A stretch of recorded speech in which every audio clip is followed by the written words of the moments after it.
guys, ating buksan.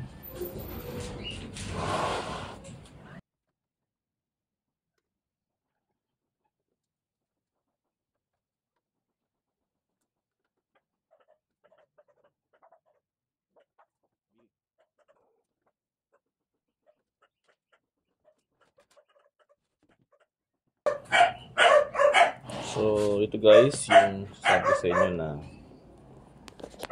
pumutok siya, yung fuse.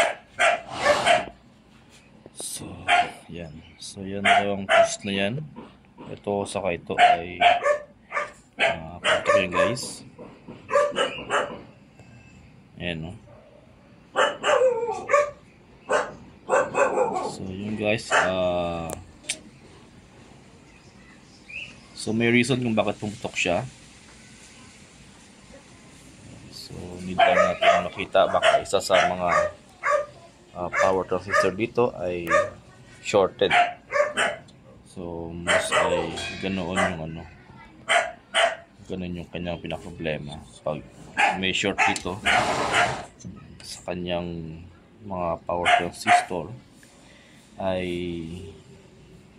naputok yung kanyang fuse dito. Okay, yun sa kanyang output.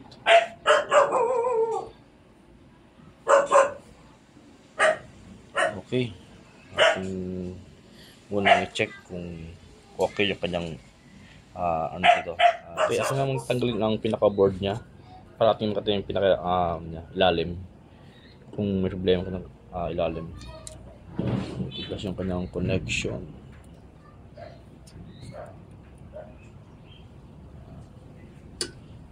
Check muna yung connection para hindi tayo mamali ang pagkakabalik.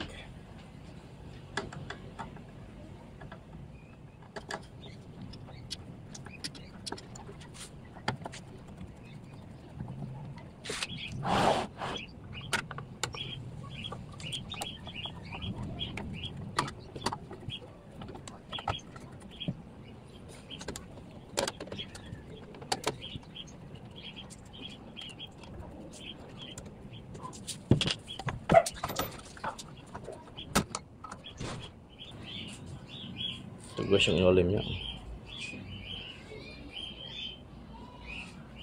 Pero kapag ito guys ay namin kahapon ay hindi nagkiklik ang kanyang relay.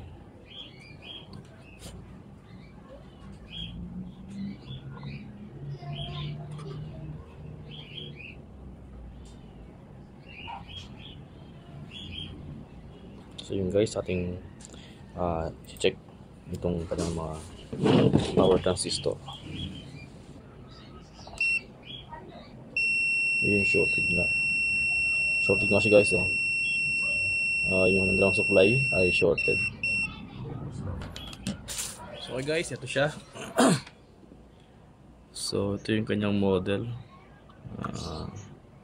C518, madilim. So ayan guys, kung nakita nyo, labo na mata ko A1941 saka C 5198. So ating i-check in diode mode yung C.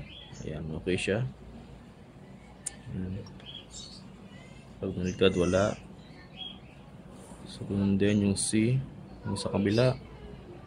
Pag naligtad ay okay. Ito namang sa kabila, same, okay din siya guys. Wala siyang leak, wala siyang shorted. Okay, now sa kabilang side.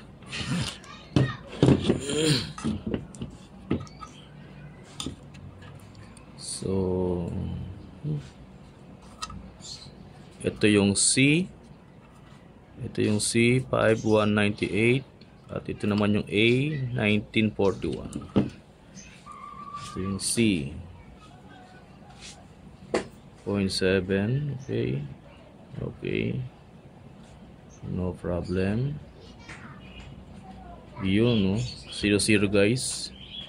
Pag binaligtad, may reading din. So ito isa. Itong isa namang isa. A1941. Okay siya. Yung isa ay yung shorted. So isang 1941 at saka isang C na transistor ang sira. So ating check sa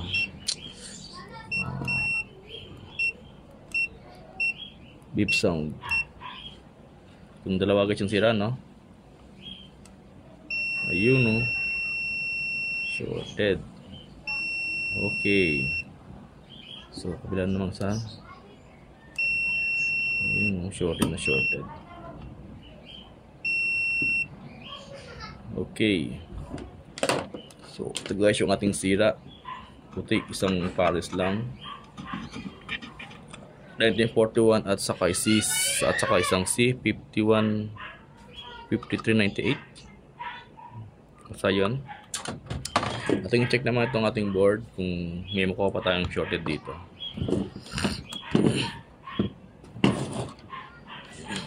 So kanina nung ating pinag-short itong dalawang to ay shorted siya. Nung ating tines itong dalawang to ay shorted siya. Ngayon, ayan. So wala na tayong na-read na shorted kasi ating tinanggal yung ating transistor. At wala tayong na-read na shorted. Okay? So yun guys, meron tayong dalawang shorted. Isang 1941 at saka isang C 5198. So yung guys, nakabili na tayo ng ating pamalit A1941 and C5198 para dito sa ating yan, dalawang power transistor. At atin nang din nalinis yung ating board at ating ikakabit yung ating transistor. Ating nakabit sa pinaka heatsink nya itong dalawa. So ating sira. So ating ihinang sa ating board itong ating mga transistor.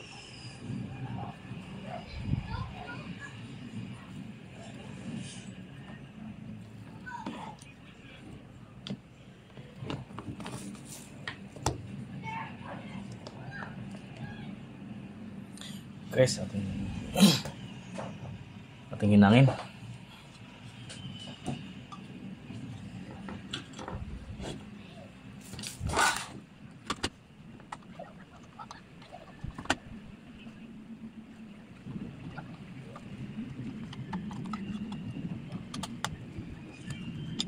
Okay.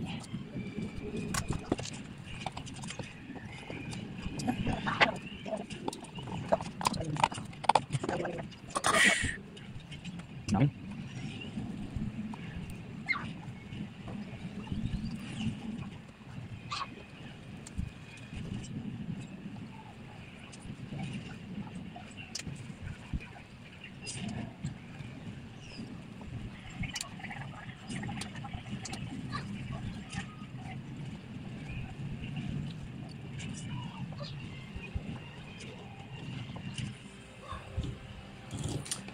okay, ating nakakabit ating mga transistor. So natin i-check kung meron pa siyang shorted.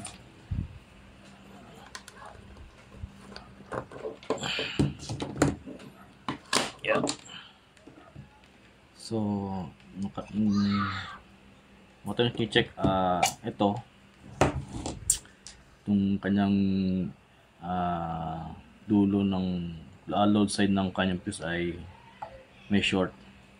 Yung ating chinek na karaan ay ating i-check kung meron pang shorted. Ayan.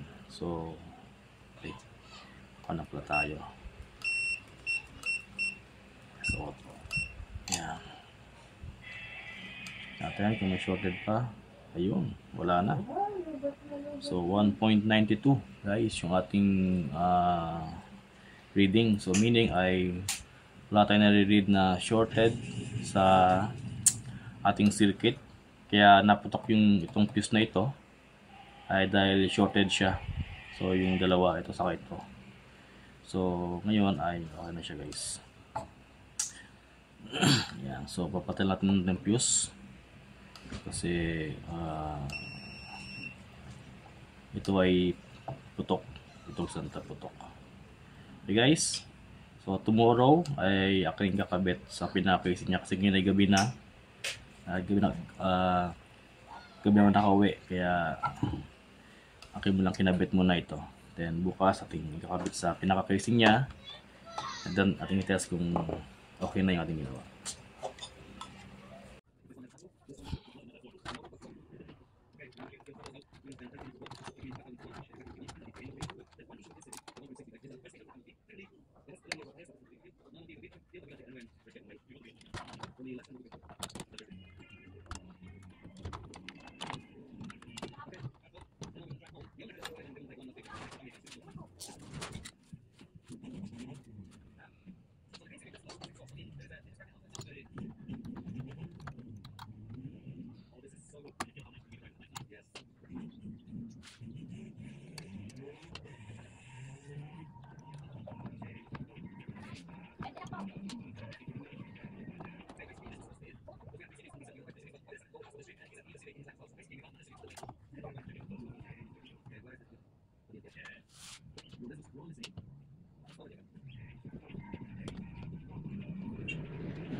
Guys, nakapit yung mga wires niya. Ating test.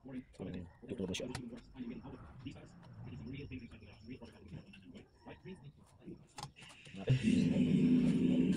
Okay yung ating line. Kung walang shorted.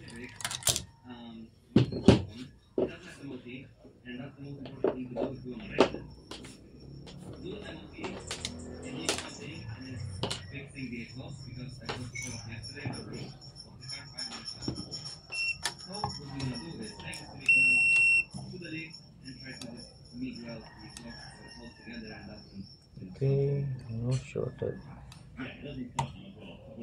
Okay.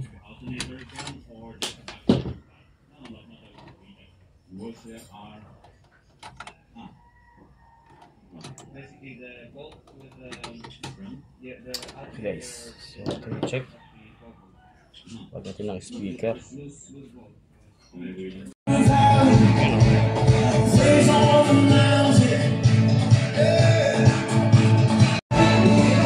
So yun guys, okay na yung ating ginawa.